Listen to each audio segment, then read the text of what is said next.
எனக்கு இன்னொரு கேள்வி இருக்கு மேடம். என்னன்னா, சொல்லுங்க. நம்ம என்னதான் ஜாதகம் எடுத்து பார்த்தாலும் அவங்களுக்கு ரொம்ப நெகட்டிவான தசாபுத்தி இருக்கு. ரொம்ப அவங்க கடன்லையோ இல்லை வேற ஏதோ பிரச்சனையில் இருக்காங்க. அந்த நேரத்தில் நம்ம ஒரு 2 வருஷம் பொறுத்துருங்க, அப்படி இருங்க, இந்த கோயிலுக்கு போங்க, அப்படி போங்கன்னு சொல்லிட்டு அவங்கள பதைக்காம அவங்க அடுத்த கட்டத்தில் பார்த்தீங்கன்னா தற்கொலை பண்ணுறதோட சூழ்நிலையும் இருக்காங்க. அவங்களுக்கு என்ன பதில் சொல்கிறதுன்னு அந்த காலகட்டத்தில் எங்களுக்கு என்ன பிரபஞ்சம் தருதோ அந்த வார்த்தைகள் சொல்கிறோம்.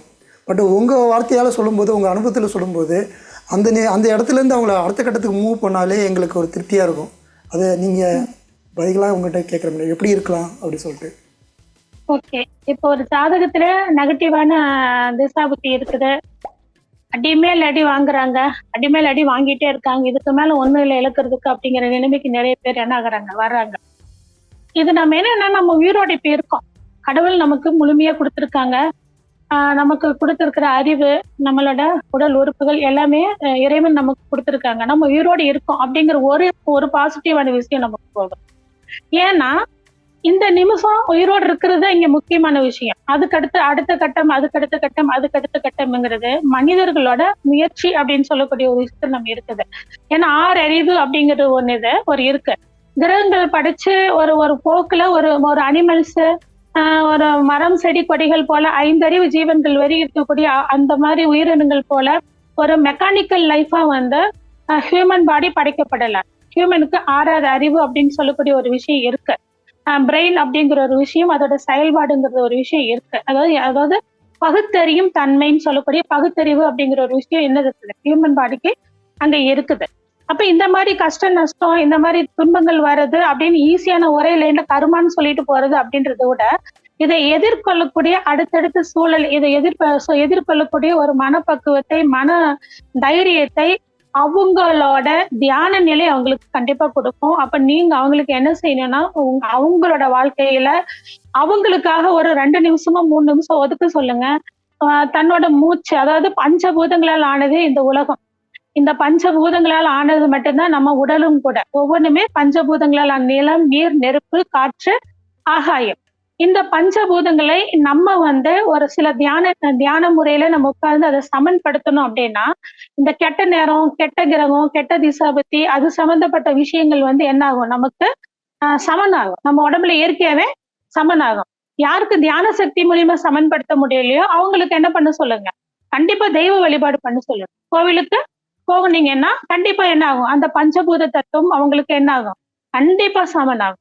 அப்ப சமனாகும் போது இவங்களோட ஆன்ம சக்தியானது ஒரு படி உயர்ந்து இவங்க அந்த தற்கொலை, கஷ்டம், துன்பம் இந்த மாதிரி விஷயங்கள்ல இருந்து மீண்டு வர்றதுக்கான ஒரு வழி என்ன ஆகும், உத்வேகம் அந்த இடத்துல ஒரு ஒரு வழி பிறக்கும். ஒரு ஆசிரியர் மூலியமாவோ அடுத்தவங்க மூலியமாவோ ஏதோ ஒரு வழியில ஒரு உதவி அப்படிங்கிறது கிடைக்கும். அது வரைக்கும் இவங்களை என்ன செய்ய சொல்லணும், காத்திருக்க சொல்லணும். அது வரைக்கும் இவங்களை என்ன செய்ய சொல்லணும், காத்திருக்க செய்யணும். அப்ப இந்த காத்திருத்தல் அப்படிங்கிறது நம்ம என்ன எந்த மாதிரியான காத்திருத்தல் அப்படின்னு நம்ம எடுத்துட்டு வரோம் அப்படின்னா, நமக்கு இது உடனே கிடைக்கணும், இப்பவே வேணும் அப்படி ஒரு திசாபுத்தி இருக்கு. நம்ம ஒரு ஜோதிடத்தை வராங்க, பரிகாரம் சொல்றோம். அவங்க நான் கோயிலுக்கு போயிட்டேன், அந்த மாதிரி விளக்கு ஏத்திட்டேன், இங்க இருக்கேன்னு அங்க போயிட்டு உடனே போன் பண்ணுவாங்க. பாருங்க இந்த கோவில்ல இருக்கேன், நான் போயிட்டு இந்த நீங்க சொன்ன பரிகாரத்தை செஞ்சுட்டேன், எனக்கெல்லாம் சரியாயிருமா அப்படின்னு சொல்லி. புரியுதுங்களா எவ்வளவு விஷயம். ஒரு ஹியூமன் பேபியானது பிறக்குது, பிறந்து அந்த அது தான் பேபி அப்படின்னு உணர்றதுக்கே அதுக்கு 3 வயசு ஆகுது குறைஞ்சபட்சம். பேச்சு அந்த மாதிரி விஷயங்கள்லாம் இப்ப வர்றதுக்கு 3 வயசு ஆகுது. அந்த மாதிரி மனிதனோட பரிமாணமும் ஒவ்வொரு நாளும் ஒவ்வொரு பரிமாணத்துல வளர்ந்துகிட்டே இருக்கு. நேத்து இருந்த நான் இன்னைக்கு இல்ல. நம்ம உடம்புல இருக்கிற 30 செல்களும் அப்படின்னு சொல்லும் பொழுது பாத்தீங்கன்னா அது தோன்றி மறையுது. இது எதுவோ, இந்த அணுக்கூட்டங்கள் எதுவோ, இந்த செல்கள் எதுவோ அது நீங்க நினைச்சிட்டு இருக்கீங்க. பட் அது இன்னைக்கு உங்க உடம்புல இருக்கிற இந்த செல் ஒரு 15 நாள் கழிச்சு பார்த்தா இருக்காது. அது வேற செல்ல என்ன இருக்கும், அது மாறி இருக்கு. அதன் அடிப்படையில நீங்க பாத்தீங்கன்னா ஒருத்தருக்கு பிறப்பு அப்படின்னு ஒண்ணு இருக்குது. அதே மாதிரி ஒவ்வொரு உயிரும் மரணத்தை நோக்கி மட்டும்தான் போயிட்டு இருக்கு. அப்படிங்கும்போது அந்த காலம் இயற்கையா வர வரைக்கும் வெயிட் பண்ணணும். மரணம்ங்கிறது இயற்கையா வர வரைக்கும் என்ன பண்ணணும், வெயிட் பண்ணணும். இடையில இருக்க துன்பம், கஷ்டம், இந்த மாதிரி பிரச்சனை எல்லாம் மீண்டு வர்றதுக்கான கவுன்சிலிங்க ஒரு ஜோதிடர் கண்டிப்பா என்ன பண்ணணும், நம்ம முன்னாடி இருக்கிறவங்களுக்கு நம்ம அதை கொடுக்கணும். அப்ப இறைசக்தி கண்டிப்பா இந்த வேலையும் செய்யும். அதற்கான கோவில்களை கொடுங்க, அதற்கான தியான நிலைகளை என்ன பண்ணுங்க கொடுங்க. பஞ்சபூதங்கள் அப்ப இயற்கைன்னு சொல்லக்கூடிய வெயில, அந்த அதிகமான வெயில் இருக்கிற இடத்துல போக சொல்லுங்க, நல்ல காத்துல போய் நிக்க சொல்லுங்க, மழை வந்தா நனைய சொல்லுங்க. புரியுதா இல்லைங்களா? பழைய காலத்துல மண்ணோட மண்ணா சேர்ந்து வாழ்றவங்களுக்கு எந்த கஷ்டம் இல்லாம இருந்தது. அது மாதிரி மண் சார்ந்த இடத்துல நடக்க சொல்லுங்க. இயற்கையோட தன்னை தொடர்பு படுத்திக்க சொன்னீங்கன்னா அந்த கஷ்டமானது தானே ஹீல் பண்ணிக்கும். அவங்க கிட்ட அதை சொல்லுங்க. இயற்கையோட தொடர்பு கொள்ள சொல்லுங்க. இவங்க ஹீல் ஆயிடுவாங்க. 100% ஹீல் ஆயிடுவாங்க. ஒரு 10 நாள்லயே 5 நாளே அவங்களுக்கான ரிசல்ட் கிடைக்கும். இது 3 வருஷம் 4 வருஷம் காத்திருக்கணும்னு கூட அவசியம் இல்லை. இயற்கையோட இயற்கையா இசைஞ்சு இருக்கும் பொழுது கிரகங்கள் தன்னைத்தானே ஹீல் பண்ணி மனிதனோட அந்த கெட்ட திசை புத்தி ஹீல் பண்ணி அடுத்த நிலைக்கு அவங்க இழுத்துட்டு போறது நம்ம கண்கூட பாக்குறோம். குலதெய்வ வழிபாடும் மற்ற தெய்வ வழிபாடுகளும் நம்ம முன்னோர்கள் வழிபாடும் நம்ம வீட்டுல இருக்கக்கூடிய தாத்தா பாட்டி இந்த மாதிரி அனுபவம் வாய்ந்தவர்களுடைய அட்வைஸும் கண்டிப்பா தேவை. ஒரு இன்னைக்கு அவங்க எல்லாம் இல்ல ஐசோலேட், ஒரு ஜோதிடருக்கு அத்தனை பணியும் இருக்கு. நீங்க அவங்களுக்கு சொல்லி பக்குவமா புரிய வைங்க. பஞ்சபூதங்களோட தொடர்பு கொண்டு இருக்கு சொல்லுங்க. அனைத்து துன்பங்களும் பனி மாதிரி அப்படியே பறந்து.